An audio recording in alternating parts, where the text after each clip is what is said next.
Please welcome U.S. Senator Tammy Baldwin.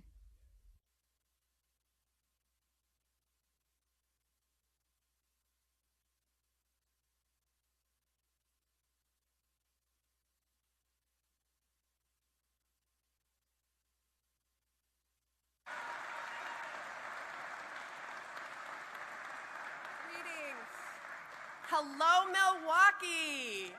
Oh my goodness.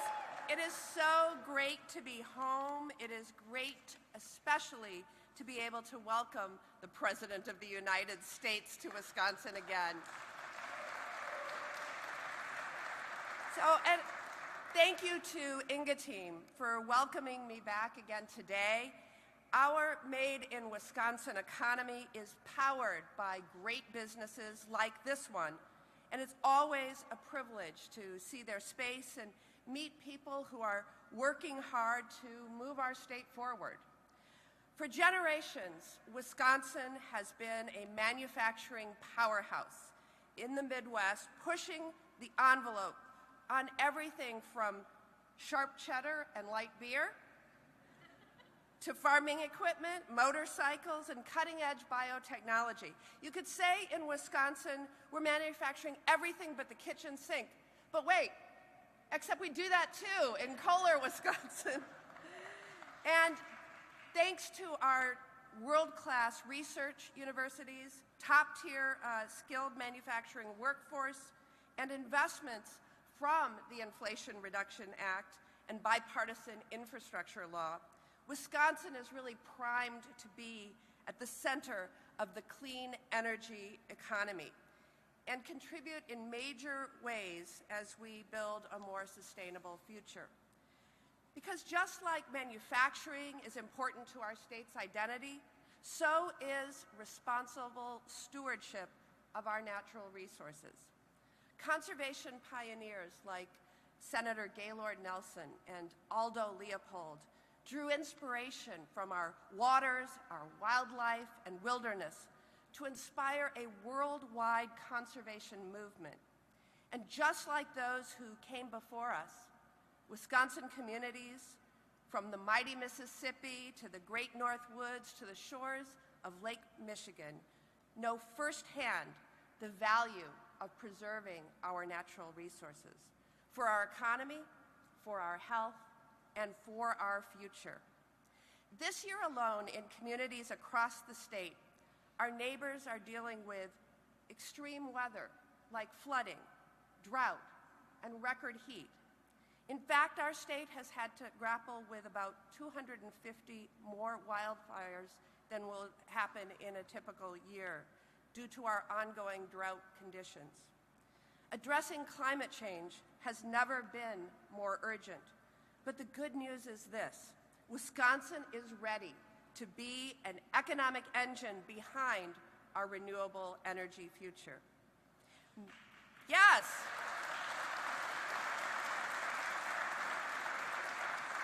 So, Made in Wisconsin companies, including Inga Team, are already manufacturing key components for the clean energy economy, like wind turbines, solar panels, EV chargers, and more. These companies are strengthening our communities, spurring economic opportunity, and creating good-paying jobs in industries that are only going to grow in coming years. And I'm proud to have done my part helping to spur this economic growth and pass the Inflation Reduction Act and the bipartisan infrastructure law. Now, when we were writing these bills, my number one priority was making sure that these measures included strong Buy America provisions. Because to me, it's always been simple. When we invest our taxpayer dollars, we should also be investing in American-based businesses, American workers, and American jobs. And companies like Inga Team are sending a clear message that Wisconsin is ready to build a thriving, renewable energy economy for generations to come. I'm proud to have helped make this investment in Wisconsin workers, the Wisconsin economy, and Wisconsin's future.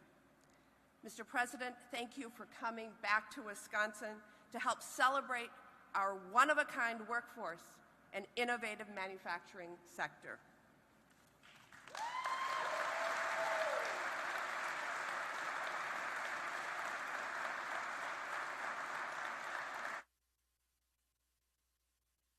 Please welcome Wisconsin Governor Tony Evers.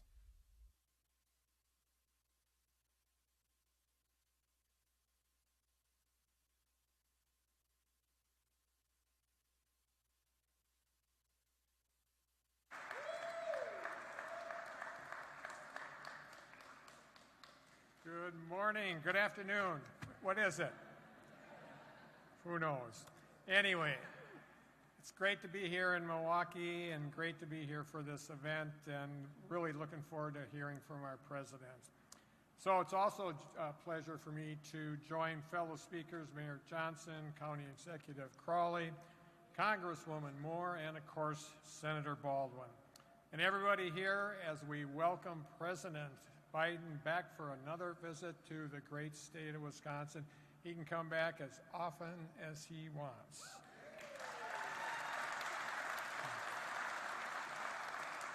I'd like to thank our hosts here at Team for having us and for their tremendous work in bringing quality, family-supporting jobs to Milwaukee and helping grow our clean energy industry and workforce right here in our state.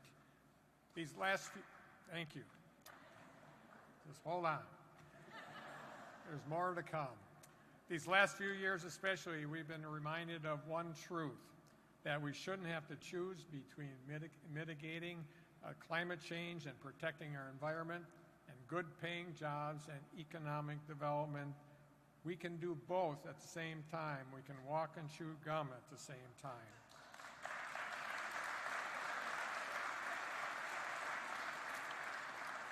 We can do both thanks to industry leaders like Ingatine and also advocates across our state, and of course because of the leadership of President Biden, the Biden administration, and the Democrats in Congress.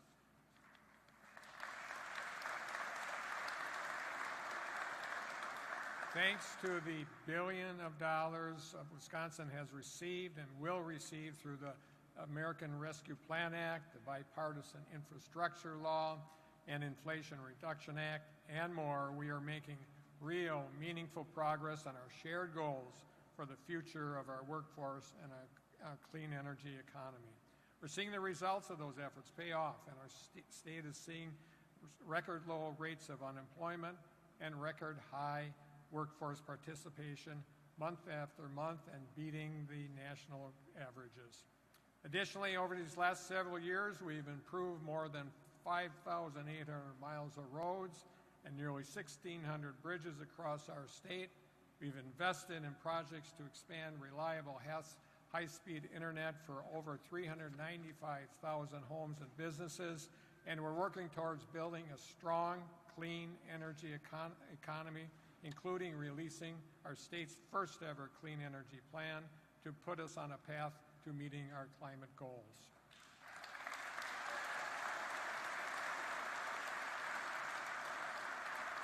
Thanks to the collective commitment of our local, state, and federal partners and the continued leadership of President Joe Biden and his administration, I know that together we will build a cleaner, brighter energy future that we need for our state and our nation. Thanks so much for being here today. Appreciate it.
Please welcome Wisconsin Governor Tony Evers.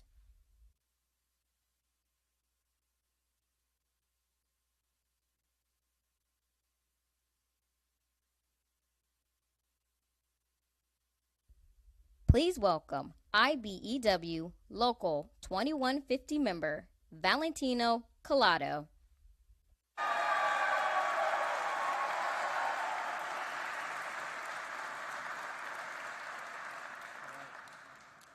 Good afternoon, everyone. All right, my name is Valentino Collado, and I'm proud to be a member of IBEW Local 2150. All right, yes, let's go. I'd worked at Ingeteam for 10 years, assembling and repairing America's growing fleet wind and turbine generators. It's hard to believe I'm standing here right now, man. Oh, I'm nervous, so nervous. Representing workforce that's helping build America's clean energy future. Born and raised in the Philippines, I migrated to the United States when I was just 9 years old. Like so many immigrants, my parents envisioned a better life for me. They believe that in America, with hard work, a little faith, anything is possible. Yes. Today, I'm fulfilling their hopes and dreams. I'm not the only building a better life for myself, but for my wife, Jennifer, and our 5 beautiful children. My journey is getting here to represent the promise of America, the greatest country in the world. I'm grateful to support. I had along the way special support and I received from IBEW. Being part of the union means everything to me. It has given me opportunity, stability, and the most important, that's the security of a good job and raise my family on. America's union workforce is the backbone of this country. And that's a sign. Yeah.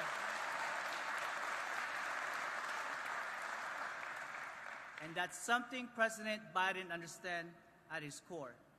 When it comes to creating jobs, rebuilding the middle class, and respecting the dignity of workers, Joe Biden has delivered the American people. He has delivered for me and my family and for so many families like mine. It's now my honor to introduce the most pro-union president in American history, a champion working people across this great nation, President Joe Biden.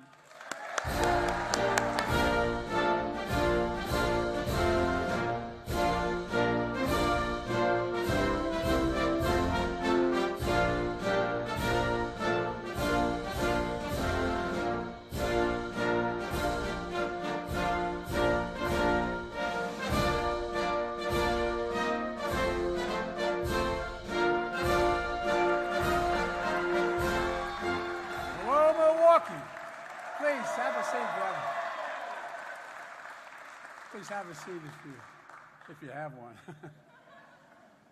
I said that once early in my presidency, and there were no chairs. I couldn't see. Press for Biden doesn't even know whether people can stand or sit. Anyway, it's great to be here. Thank you, Valentino, for that introduction. And what you said about the union, you know, I've said it many times.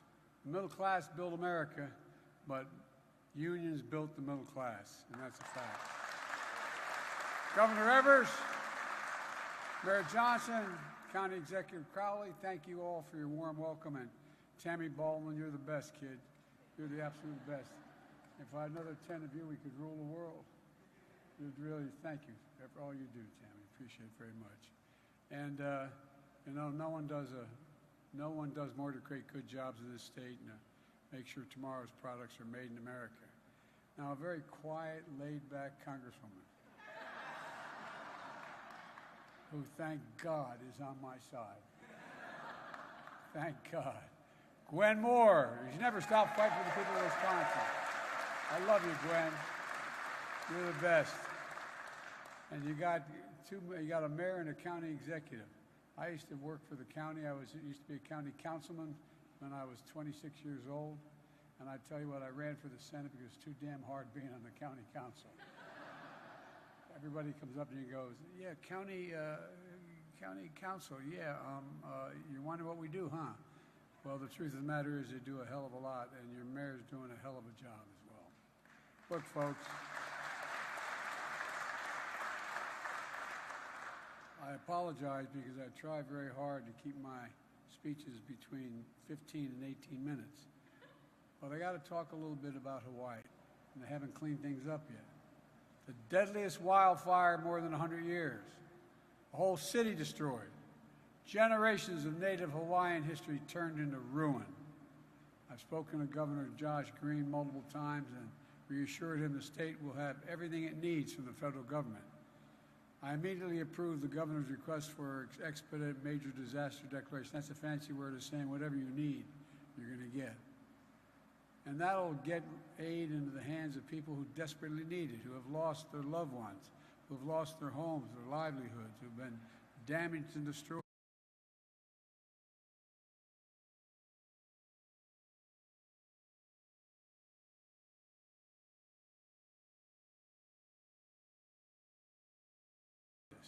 All that area they got to plow up. They can't do it now because they don't know how many bodies are there. They don't know what's left. Imagine being a mom or dad, wondering where your child is. Imagine being a husband or wife, a mother or father. It's really tough stuff. Almost 500 federal personnel have been deployed to Maui to help communities and survivors get back on their feet. FEMA, search and rescue teams are sifting through the ashes in that 5-mile area that you've seen on television has been burned. It's painstaking work. It takes time, and it's nerve-wracking. Most of the debris can't be removed until it's done. My wife Jill and I are going to travel to Hawaii as soon as we can. That's what I've been talking to the governor about. I don't want to get in the way. I've been to too many disaster areas, but I want to go, make sure we got everything they need. I want to be sure we don't disrupt the ongoing recovery efforts. FEMA Administrator Griswold, who's the best we ever had, I think, was on the ground this weekend. I just talked to her. She's back in the States. I have directed her to streamline the process as quickly as possible to help register survivors for immediate federal assistance without delay. To date, FEMA has approved 50,000 meals, 75,000 liters of water, 500 beds, 10,000 blankets, and as well as other shelter supplies for survivors displaced from their homes. FEMA also authorized one-time payments of $700 per household to folks who have been displaced so they can do the immediate things of just taking care of medications and prescriptions that they so badly need. We're working with the state to make sure survivors that have lost their homes have a place to call home until we can rebuild. We're also surging federal personnel to the state to help the brave firefighters and first responders, many of whom lost their own homes, their properties, while they're out busting their neck to save other people. How many have been so impacted themselves, but they're still working around the clock to put the fires out, evacuate survivors to safety, and find the missing. I've ordered all available federal assets on the island to assist local crews, including the U.S. Coast Guard, the Navy 3rd Fleet, and the U.S. Army. In the immediate aftermath, the Coast Guard and Navy supported maritime searches and rescue operations. The Army helicopters help fire suppression and efforts on the Big Island because there's still some burning on the Big Island, not the one where you see on television all the time. FEMA has deployed more than 140 urban search and rescue personnel as well. And there's so many organizations to thank, like the American Red Cross, helping survivors, missing loved ones. Cell phone providers, making sure first responders can make and respond to emergency calls. Commercial airlines that have evacuated tens of thousands of people from the island. The list goes on. And the Small Business Administration has dozens of staff on the island and has begun making low-interest federal disaster loans available to Hawaii businesses, homeowners and renters, and nonprofits to help them begin to rebuild, just to get by for the immediate near term. We're going to continue to coordinate relentlessly with the people on the ground and make sure that critical work continues. In the meantime, you always hear this phrase, and I've done so many disasters in my career, it's almost hollow. Our prayers, our thoughts and prayers are with the people of Hawaii, but not just our prayers. Every asset they need, we'll be there for them. And we'll be there in Maui as long as it takes. As long as it takes. And I mean that sincerely. We're going to have more to report on this. But today, I come to Milwaukee to talk about what we're doing to bring manufacturing back home. It's about our progress, building an economy from the middle out and the bottom up, not the top down. You know, that trickle-down economics, not a whole lot landing on my dad's kitchen table. But when the middle works and the bottom has a shot up, the wealthy do very well. I'm a capitalist. If you make $1 billion, go make it. I mean it. Just pay a little more taxes than you're paying right now. 8% doesn't quite get it. But look, I came to office determined to move away from the trickle-down economics and to focus on the middle class. Because I said when the middle class does well, everybody does well. Everybody does well. The Financial Times and the Wall Street Journal started calling my plan not initially as a compliment to Bidenomics. But guess what, folks? They're talking about it differently now. It's working. It's working. I'm serious. Because we're investing in America. According to Morgan Stanley and Goldman Sachs, my plan is leading to a boom, they call a boom in manufacturing. And manufacturing investment, as you're seeing right here in this factory. Over 13.4 million new jobs, 150,000 new jobs in the state of Wisconsin.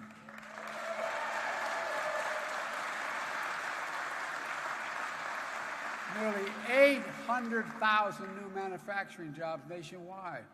More than 20,000 manufacturing jobs in Wisconsin, from Green Bay to Verona to Pleasant Prairie. We've added more jobs in 2 years than any president has in American history in a 4-year term. More in 2 than any's done in 4. And unemployment has been below 4% for the longest stretch in over 50 years. 50 years. Wisconsin's unemployment rate is just 2.5%. That's lower than it was every single month the prior administration. We've recovered all the jobs lost during the pandemic. We've added millions more. People are coming off the sidelines, getting back into the workplace. Remember a while there, they were saying, well, Biden just allowed people not to work and get paid. Guess what? The higher percentage of American workers are working today than ever before. And while unemployment is down, in case you haven't noticed, inflation is down too and it's going lower. Remember what the experts said, to get inflation under control, you needed lower wages and higher unemployment. Not a joke. Those of you economists know that's the economic mantra. To get inflation under control, fewer jobs, more unemployment, that's number one, and making sure that you don't have to deal with, that's what they say caused inflation. But I never thought the problem was too many people working or working people making too much money. And one reason we've seen inflation fall by 2/3 without losing jobs is that we're seeing corporate profits come back down to earth. You know, we have more to do with inflation now. It's just about 3% now. It's predicted to go lower than that. We're near the lowest point in over 2 years. And at the same time, we pay for low-wage workers has grown at the fastest rate in 2 decades. Wages are growing faster than inflation. Folks, that's Bidenomics. It's about growing an economy by strengthening the middle class.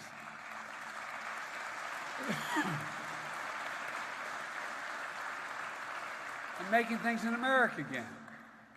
You know, it's in stark contrast to the conservative Republican view, the so-called MAGA view, which is focused on corporate profits. They say we should find, and the rationale up to now has been, let's find the cheapest place in the world to make our product.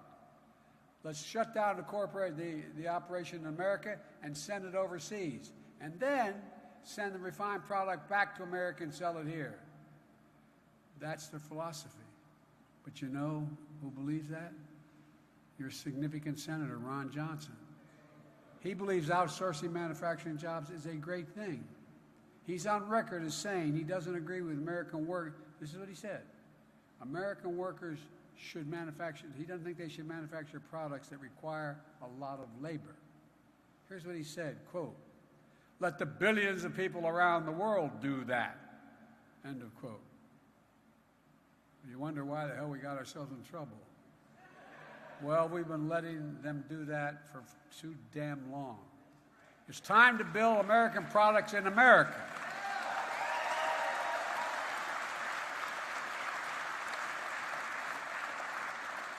You can see how Ron Johnson's rationale and Omega rationale have worked out.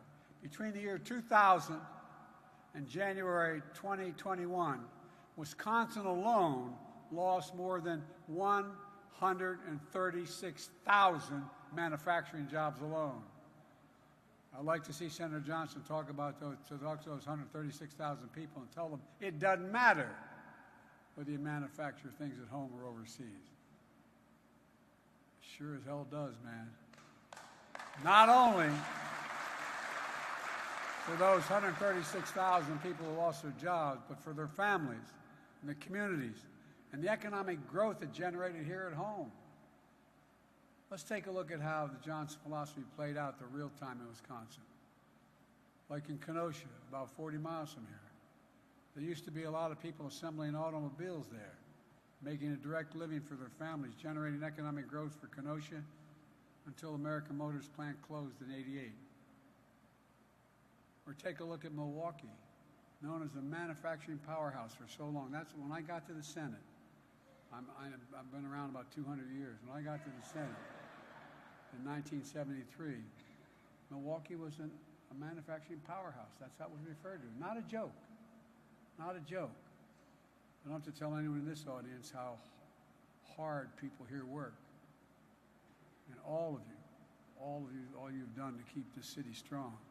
Still, by early 2000, Milwaukee had lost around 2 out of 3 factory jobs. 80,000 jobs were gone. 80,000. When those jobs were lost, something else was lost as well. Pride, a sense of dignity.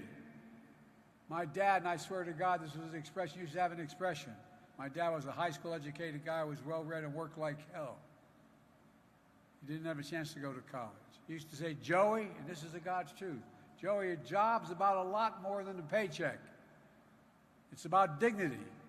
It's about respect. It's about being able to look your kid in the eye and say, honey, it's going to be okay, and mean it. That's what a job is about. That's what a job is about.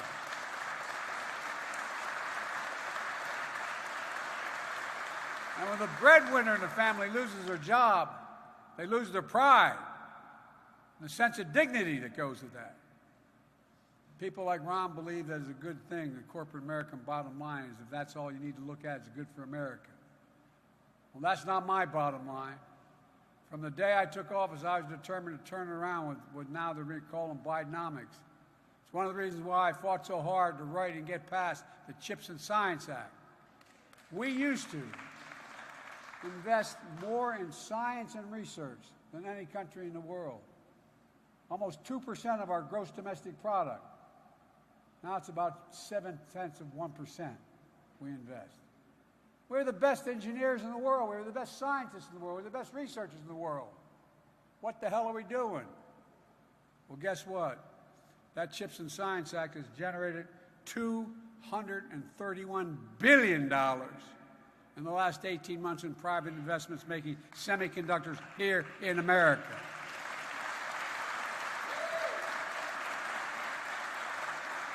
By the way, we, the United States, invented those semiconductors. We invented them when we went to the moon. They're those small computer chips the size of the tip of your finger, affecting nearly everything in our lives, from cell phones, automobiles, to the most sophisticated weapon systems in the world. Let me give you one concrete example. I remember the chairman of the largest chip maker in the world in South Korea. It's called SK, when I was in South Korea. They're investing now $22 billion, billion in America. And I asked them why. This is God's truth. Why America? And he said, number one, think of this now. Remember it. Number one, there's no safer place in the world to have my investment than the United States of America. And number two, you have the best workers in the world. And he's right. That's the truth.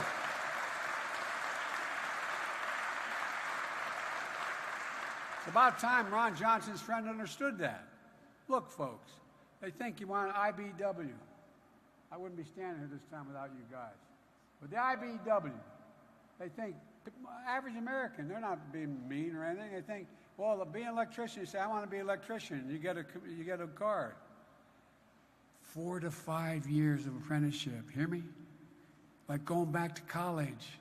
4 to 5 years. You get paid, but not nearly what you get paid when you get your card. You got to talk more about what you do, what it takes to get it done. People aren't trying to be mean, they just don't know. But I'm sure in hell telling them. The bottom line is we invented chips here in America. We used to produce them here. We used to produce 40%, and now we're bringing them back home. Thankfully. We have people like Tammy Baldwin, who championed, honest to God truth, Buy American policies leading to resurgence of manufacturing in Wisconsin and across the country. You heard me say it before. Where in God's name is it written that America can't lead the world again in manufacturing? Where is that written? Folks, nowhere. You got it. Since I took office, we've attracted more than $1.5 trillion. Let me say it again. $1.5 trillion in private investment in American manufacturing and the industries of the future. Spending on construction of manufacturing plants that need to be built nearly doubled in the last 2 years. And you know, that's not just the permanent jobs. They're generating growth, economic growth. Look, construction jobs do that as well. We've added 600,000 good-paying construction jobs since I took office. When they build these plants to build these chips, guess what? They call them fabs. They're as big as football, long as football fields. That's how big they are. They're gigantic. And guess what? The people who work there, you know what the average salary is in these fabs? $116,000 a year, and you don't need a college degree. What the hell are we talking about? Folks, instead of exporting American jobs, we're creating American jobs, exporting American products. And they're being built right here in Wisconsin and places where factories have been shut down. Look what you're doing here. Enga team came to Milwaukee 10 years ago, thanks to tax incentive and clean energy during the Obama-Biden administration. Then exactly 1 year ago tomorrow, I signed a significant piece of clean energy legislation combating the existential threat of climate change, the single largest investment ever anywhere in the world, without one single member of the other team voting for it. That law reauthorized those clean energy tax credits and expanded them. As a result, this company predicts that demand for the wind turbine generators, which they're making right here in this facility, will double next year.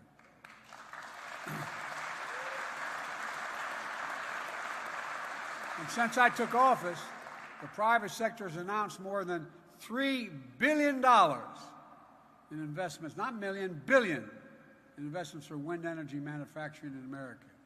And by the way, it's cheaper than fossil fuels, cheaper than fossil fuels. And that's not all. Until this year, this company didn't think it made sense to make chargers for electric vehicles in the United States. But then, when I signed the bipartisan infrastructure again, which Ron Johnson and his friends didn't vote, they all voted against, that law invests $7.5 billion to build a network of thousands of electric vehicle chargers stretching across the country, including on I-94. By the way, over 500,000 of these charging stations. That's real jobs. That's real money. And by the way, my grandpa Biden, who died very young, died in the hospital I was born in 6 days before I was born. He worked for the American Oil Company. His job was to go from town to town, expanding the American Oil Company, building new gas stations. People didn't know where they wanted a couple thousand gallons of gasoline under the ground where they are. What happens when you build a gas station? You end up with something like a 7-Eleven or a donut shop or a drugstore around it. It generates economic growth. We're going to be building these facilities all across America so you can plug in and go the width of the country. That way you can travel coast to coast without worrying about running out of power.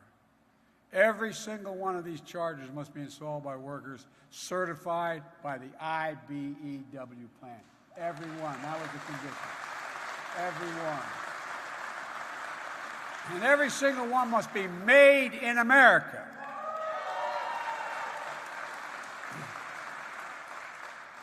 You know, there's a provision in law that I thought I knew a fair amount, but I didn't realize, maybe you did, Tammy, but I didn't realize back in the 30s it passed a law that's consistent with international trade, that if the Congress passes a law to spend money and the president has to decide where to spend it, he or she has to spend it on American workers and in America, American products.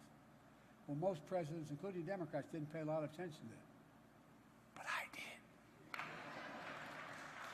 And so now, to use a non-American product, you've got to have a real good reason. Prove to me you can, in fact, get it from an American product. Look, folks, this company concluded that it was an opportunity for them as well. And now they're making fast-charging EV chargers here in America, right in Wisconsin.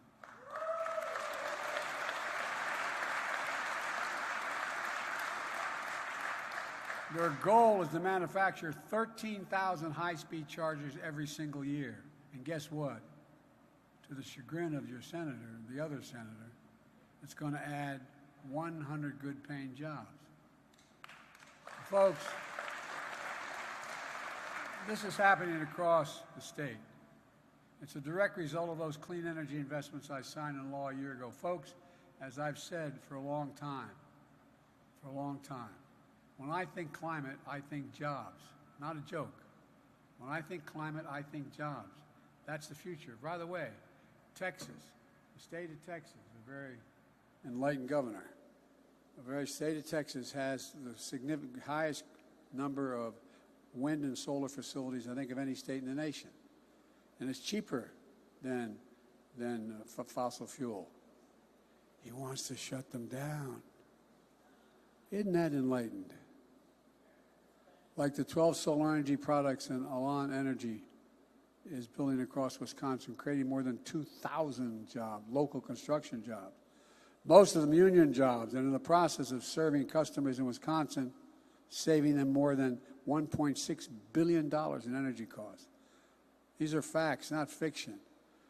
And back to Kenosha, which was hit hard by the American Motors when it closed. Now, Paris Solar has broken ground on the state's first large-scale solar and battery storage project in Kenosha County. It's creating 300 good-paying construction jobs. 300.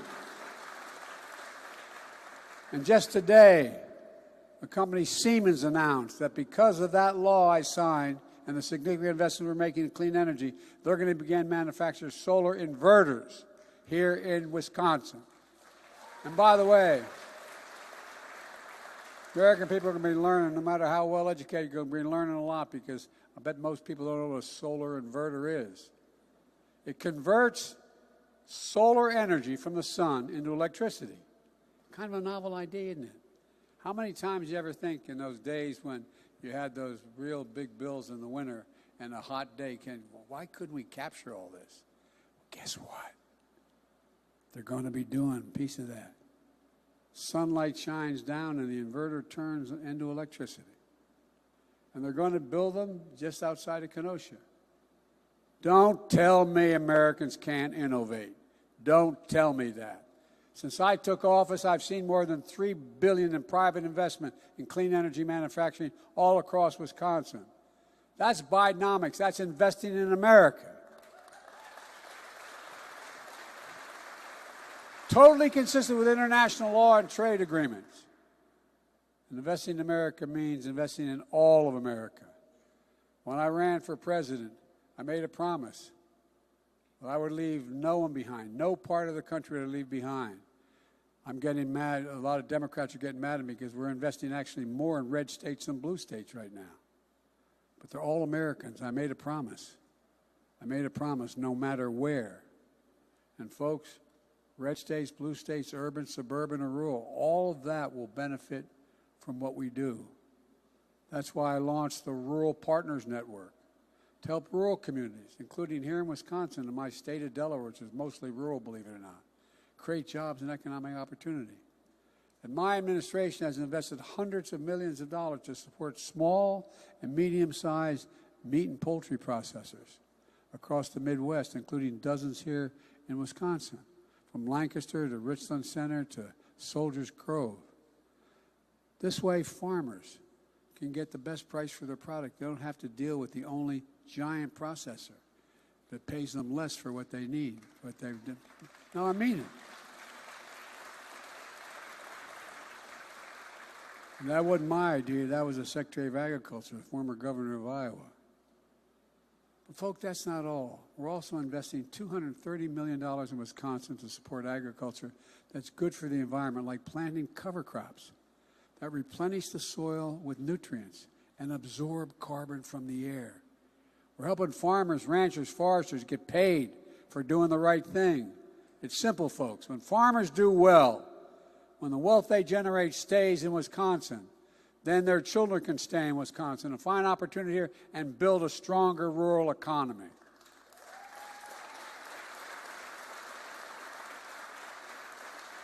Investing in America also means rebuilding our infrastructure. The governor talked about how many bridges and roads. I mean, it's amazing. And it's not even been a year yet. It's just been about a year.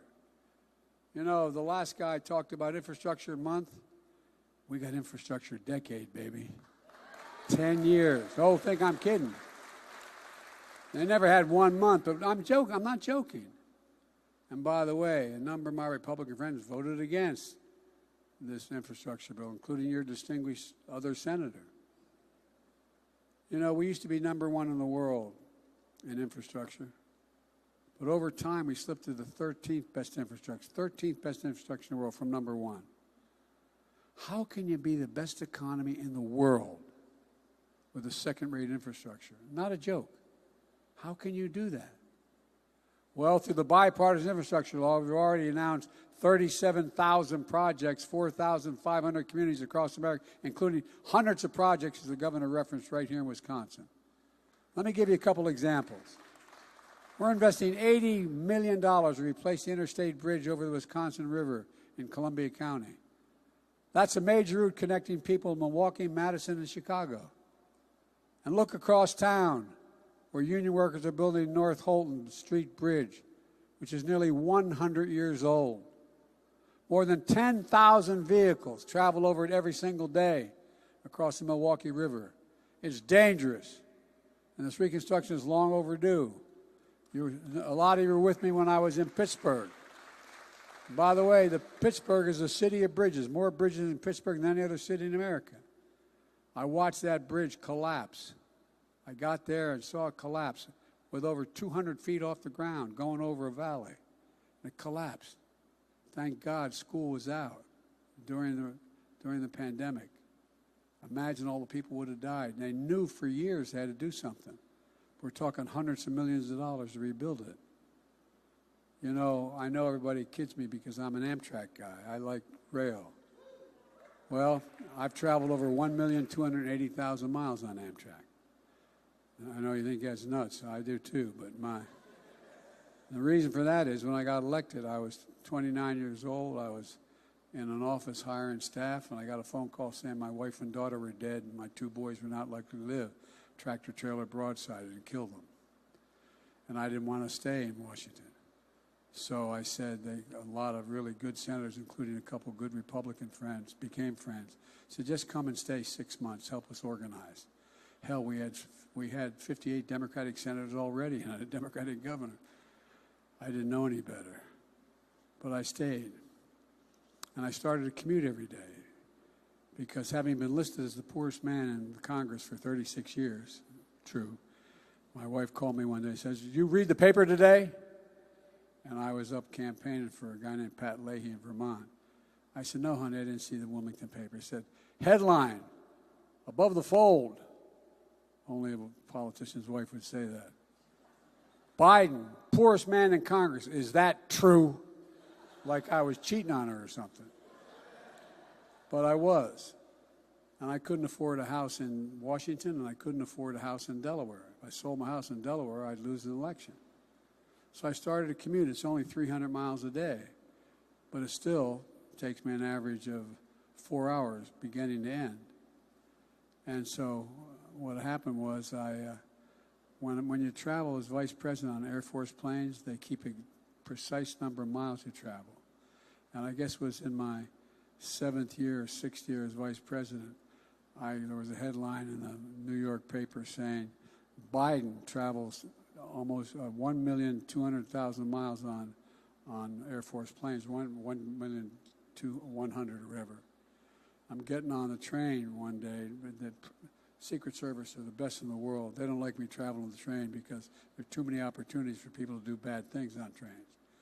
And so I'm getting on a train to go home and see my mom, who was sick and in hospice at my home. And this guy, I won't mention his name because I will get him in trouble, but one of the senior guys in Amtrak who I rode with all the time comes up and goes, "Joey, baby," grabs my cheek. Swear to God, I thought they were going to shoot him. And I said, no. I said, "What's the matter, Angie?" He said, I read this thing about over 1 million miles on Air Force planes. He said, "Hell, you know how many miles you travel on Amtrak?" I said, "No, Angie, I don't know." He said, "We just had a retirement dinner up in Newark." He said, "You travel average 117 days a year, round trip, 300 miles a day. 36 years, that's 1,285,000 miles. I don't want to hear any more about the Air Force." True story. I swear to God. I'm getting off point here. But anyway. But rail saves a lot. Electric rail saves a lot of energy. A lot of energy in the environment. Thanks to the infrastructure law, we're providing $23 million to upgrade, modernize Mitchell International Airport, which is going to increase economic activity in Milwaukee. We're also removing every single lead pipe in Wisconsin. Every single one. These lead pipes are dangerous. Some of you may remember, I had a guest at the last State of the Union when I was speaking, and a young woman named Deanna Branch. She's a Milwaukee mom. She had her 3-year-old son, Aiden, with her, who was hospitalized twice for lead poisoning because of lead pipes in her home. Well, guess what? We're removing every single lead pipe in Wisconsin out of the ground. That's a fact. The risk to everyone's health, especially our children's. And then over 250,000 homes and small businesses across Wisconsin don't have access to high-speed, affordable internet. No parent should have to sit outside of McDonald's when schools are closed to be able to get a McDonald's internet so the kid can do their homework. Not a joke. Well, guess what? They do it, but you don't have internet at home. That's why we're investing over $1 billion in every corner of this state, especially rural communities and family farms, with affordable high-speed internet, every single home. And folks, all our high-speed internet projects must use products and construction materials made in America. Look, folks, it's really kind of basic. We just decided to invest in America again. That's what it's all about. I want you to see exactly what we're making these investments across the country. If you want to know exactly where they are, you can go on the internet, go to invest.gov, put in your location and find out what's happening. Exactly what's happened or scheduled to happen. Folks, we've done all this without raising anybody's taxes, making under $400,000.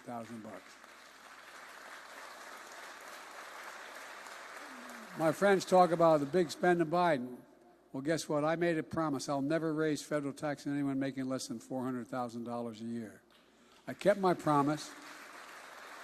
And unlike the last president, in my first 2 years in office, even with all we've done, I'm the first one to cut the federal debt by $1,700 billion. $1,700 billion cut. Because it generated the growth. Folks, every Republican voted against our clean energy investment, known as the Inflation Reduction Act. The vast majority voted against the bipartisan infrastructure law. But that didn't stop them from claiming credit for protecting the health of their constituents. that are getting rid of lead pipes or putting to work and building new roads and bridges. Look, I think the vast majority of my Republican colleagues in the Senate know better. We got to stop the partisanship. We got to stop this stuff. This legislation they oppose or attack is now the greatest thing to come to their states. You know, you have Marjorie Taylor Greene, you know, the very quiet lady from North Carolina, from Georgia. Well, she talked about what Biden's doing is what Roosevelt did, what Kennedy did. I thought, well, yeah. Well, look, folks, like I said, I made a commitment because I knew this was going to happen. I knew what would happen is the folks who voted against these things, and we barely passed them, sometimes by 1 or 2 votes, when it came to their states would claim credit. I want them to get credit. That's okay. It's okay, as long as they continue to support the things we're doing. You know, I said I represent all the American people, in red states and blue states, but that doesn't mean I can't make fun of the hypocrisy of those claiming credit. And like I said in the State of the Union, I'll see them at the groundbreakings. Look, let me close with this. I'm not here to declare victory on the economy. We're not there yet. We have more work to do. But we've always had a plan that turning things around, making it America stronger and safer and more competitive. Bidenomics is just another way of saying restoring the American dream. That's what it is. Just restoring the American dream. I believe every American willing to work hard should be able to get a job, no matter where they live, in the heartland, small towns, raise their kids on a good paycheck and keep their roots where they grew up. That's the American dream. That's Bidenomics. It's rooted in what has always worked best for this country, investing in America, investing in Americans. Because when we invest in our people, when we strengthen the middle class, we see stronger economic growth that benefits all Americans. The most important thing I want to say today is this. Thank you. Not thank for how you voted, but thank you to the people of Wisconsin. Thank you to the American people. We've faced some pretty tough times in recent years. The pandemic took over 1 million lives. How many empty chairs are there sitting there on dining room tables these days? Our neighbors, our friends, our fellow Americans, they're still living in pain and loss and isolation caused by the pandemic. It generated the most severe economic crisis since the Great Depression. Wasn't that long ago that 20 million people in America were out of work. But today, the American people, they didn't give up. Wisconsin didn't give up. Americans didn't give up. America didn't give up. And I've said it 1,000 times. There is no quit in America. There is no quit in America. Look how far we've come.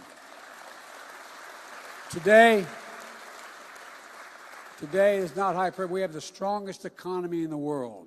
And you're looking at me a little skeptical, but I promise you, check it out. The strongest economy in the world. The highest job satisfaction in 36 years. Our inflation rate has dropped to the lowest among major economic nations in the world.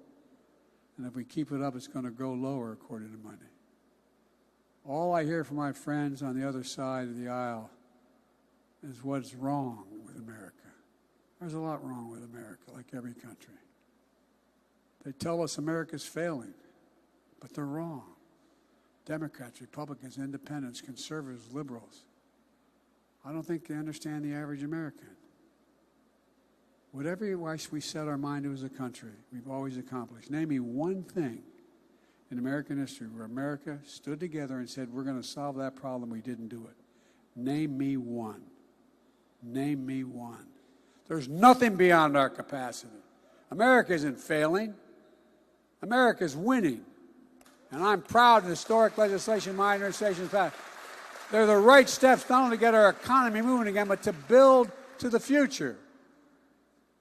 But the real hero in the story is all of you, and I mean this from the bottom of my heart. People of Milwaukee, people of Wisconsin, the American people. Yes, my policy helped create a lot of these jobs and continue to grow, but you're the ones getting up every single day, walking out that door and doing the work. Yes, my policies have helped create some small businesses, created more than any time in history, but you're the ones who decided to borrow the money and take the risk in the middle of this concept. You took the risk to hire workers, fulfilling your dreams. I've long said it's never, ever, ever been a good bet to bet against America. Never, never, never. And it's not a good bet today. This is still a country that believes in honesty, decency, and integrity. The vast majority of Americans do. Our political leaders, sometimes in both parties, don't. We're still a country that believes in hard work. We're still a country that believes that each and every one of us is created equal. We're still a beacon to the world. That's because small towns and in rural America and suburbs, big cities all across the country, every ordinary person, all ordinary people, do the most extraordinary things. Let me tell you, America's best days are ahead, not behind us. Not because of me, because of you. It isn't about the past, it's about the future. It's about each of us writing the next chapter in American history. I can honestly say I've never been more optimistic, and I mean this from the bottom of my heart. I've never been more optimistic about America's future, both domestic and foreign. We just have to remember who the hell we are. We're the United States of America. There's nothing beyond our capacity when we do it together. So let's do it together. God love you. May God bless you all. May God protect our troops. Thank you.